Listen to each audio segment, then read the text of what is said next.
Médaillé d'or au Salon Abidjan Innova 2018, Emmanuel Yeo, directeur général de l'INES, a reçu des mains de l'inspecteur général au ministère du Commerce, de l'Artisanat et des PME, Georges Ouattara, son prix le lundi 16 avril 2018 à la Chambre du Commerce et d'Industrie d'Abidjan Plateau. Emmanuel Yeo a indiqué à cette occasion la détermination de l'INES à apporter sa contribution au développement de la Côte d'Ivoire en termes de technologies innovantes.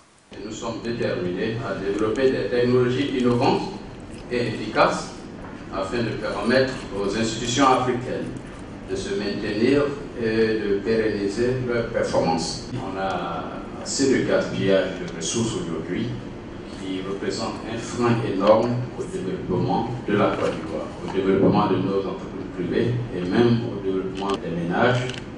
Et c'est pourquoi nous allons aujourd'hui vous présenter des solutions réelles en matière de soutien aux efforts de développement. Le directeur général de l'INES a, par ailleurs, relevé l'importance de l'innovation.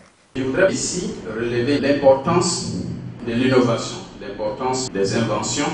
Il y a beaucoup peut-être qui ne sont pas informés de la Fédération ivoirienne des innovateurs et inventeurs de Côte d'Ivoire. C'est une fédération qui lutte pour des solutions adaptées à notre développement.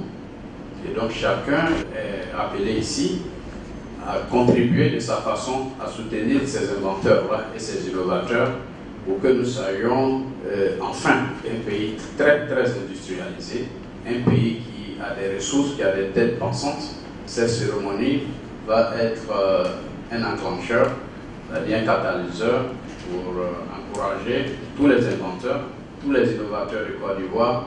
Je voudrais dire merci au président de la FEDENSI qui a beaucoup lutté pour encourager tous ces inventeurs et innovateurs. Président de la Fédération des inventeurs et innovateurs de Côte d'Ivoire, Koulibaly Pierre Djibril a noté le bien fondé de la propriété intellectuelle de l'innovation. 70% des produits manufacturés, des produits qui sont détenus par des propriétés intellectuelles, 70% du produit retourne, du produit de la vente retourne à celui qui a la propriété intellectuelle. Le directeur général de l'Organisation mondiale de la propriété intellectuelle, l'OMP, était ici tout récemment. Il nous a dit clairement,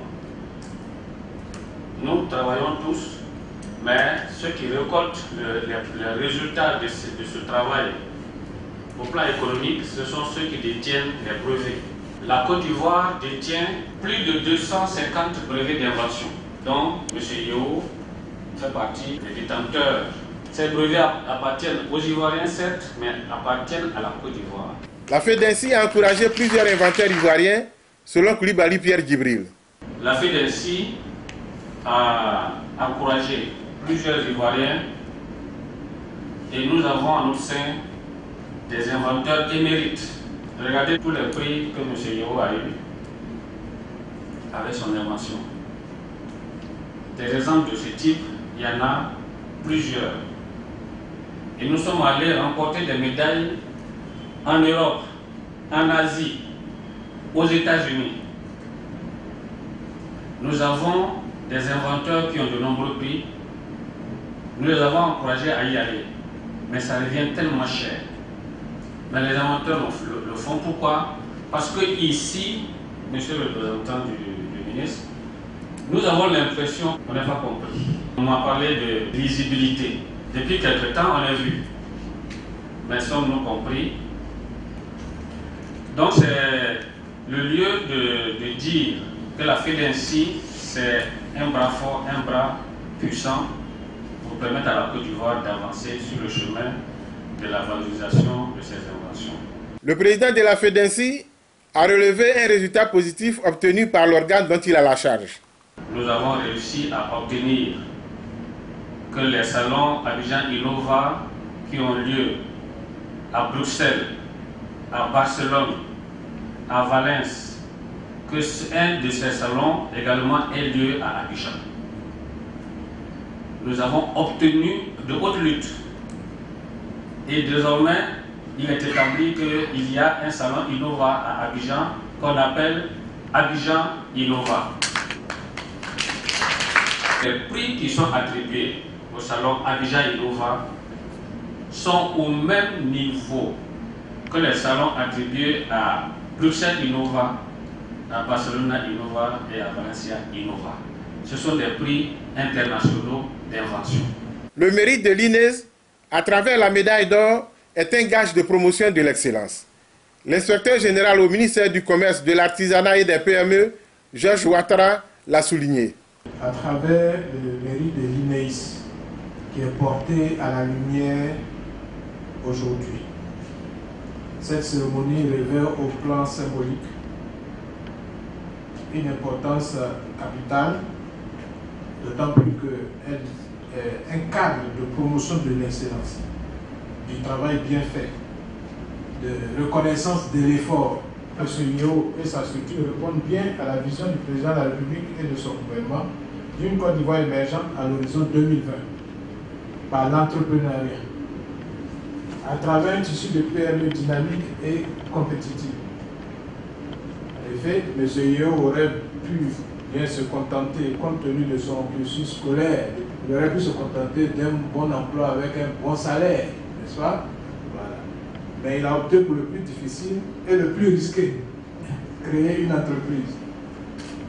Aujourd'hui, les résultats lui donnent raison d'avoir pris le risque, qui ne risque rien, n'a rien dit tôt. La projection d'un documentaire sur la conception des solutions énergétiques par l'INES a permis à l'auditoire d'apprécier l'innovation conçue par Emmanuel Yeo et son équipe. L'occasion fut belle pour Emmanuel Yeo de présenter des technologies innovantes pour la gestion intelligente de l'énergie et de l'eau. La vie devient chère, surtout quand il y a assez de gaspillage. Quand on n'arrive pas à optimiser ce qui est mis à notre disposition. Et donc, ces coffrets que vous voyez là, c'est une solution pour aider à réduire ce gaspillage. On a fait une simulation avec le ministère de l'Énergie, bien sûr. Il y a au moins un tiers de l'énergie mise à la disposition du secteur tertiaire qui est gaspillé. Ne serait-ce que le tertiaire, on a un tiers de l'énergie qui est gaspillée. Et cela donne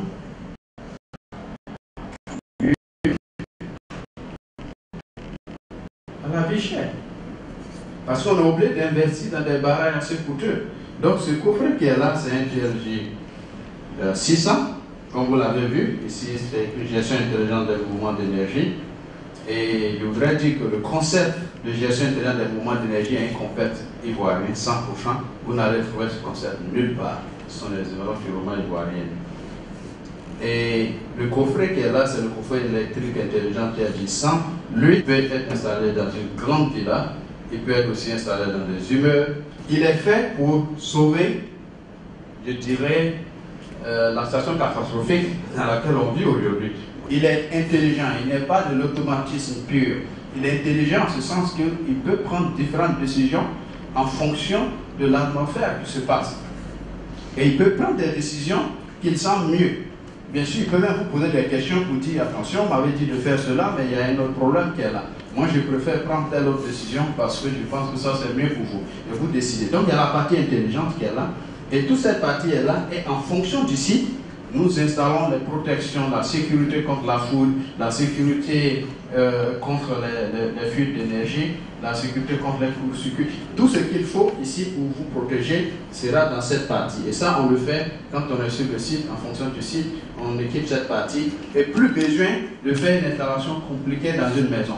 Il est en même temps intelligent, il remplace les coffrets existants. Les coffrets qui existent dans vos différents bâtiments et autres, lui, il remplace l'ensemble. Donc lui, c'est le TLJ 100, on lui donne des instructions en fonction de la situation. Ici, c'est le TLJ 100. Lui, il est seulement électronique. Il est fait juste pour être, si vous avez un site déjà existant. Lui, on va l'installer à côté de votre coffret électrique existant. On va le paramétrer et il va transformer votre site existant en un site intelligent déjà. Lui, il est fait pour aller dans les petits sites et vous aider à maîtriser la situation. Intéressés par la gestion intelligente d'énergie, certains invités, à l'instar de BioEli, ont fait part de leurs préoccupations. En cas de danger électrique, est-ce que votre appareil pourrait quand même intervenir là-dessus, soit couper le courant à tel endroit où il y a un problème, Et de deux, est-ce que si j'ai annoncé le budget que j'ai à l'appareil, est-ce que je peux, disons, modifier ce budget avec le temps si du jour au lendemain j'ai un peu plus d'argent? Si votre site n'est pas aux normes, le coffret lui-même va refuser de fonctionner. C'est-à-dire si vous trafiquez de l'énergie de façon anormale pour consommer et ne pas, par exemple, payer, ça c'est la fraude. Le coffret va vous aider à consommer le moins possible. Mais vous devez payer ce que vous avez consommé. Lui ne pourra pas faire autre manœuvre parce qu'il a assez de sécurité à l'intérieur. Il faut dire que si par exemple le système est installé, qu'il y a par exemple un départ de feu, lui, sa première réaction c'est d'éteindre tout ce qui est soufflage. C'est-à-dire s'il y a des ventilateurs, des climatiseurs dans cette zone, il va les arrêter systématiquement pour éviter la propagation. Parce qu'il sait d'où vient la zone. Il a des senseurs, c'est-à-dire il a un système de périphérie qu'on lui donne, qui lui permet d'avoir des oreilles, des yeux, des narines et tout ça pour se comporter comme un humain. Et donc il a assez de sécurité. D'abord, quand on l'installe, tous les ports sont sécurisés.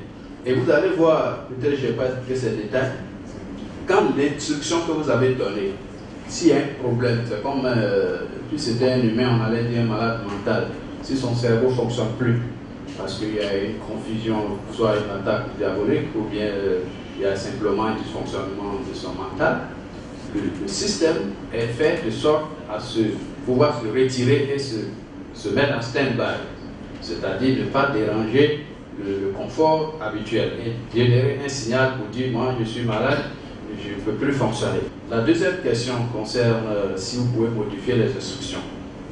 Évidemment, si vous lui dites que vous avez un budget de 100 000 pour ce mois, vous lui donnez des instructions en fonction de votre budget.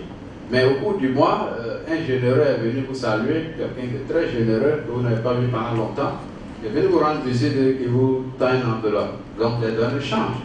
Vous pouvez retourner au coffret pour lui dire attention, les données ont été modifiées et moi je suis très content, je veux passer à 200 000. Lui aussi sera content parce que ça lui fait moins de travail. Et il va donc s'adapter à cette situation-là pour vous.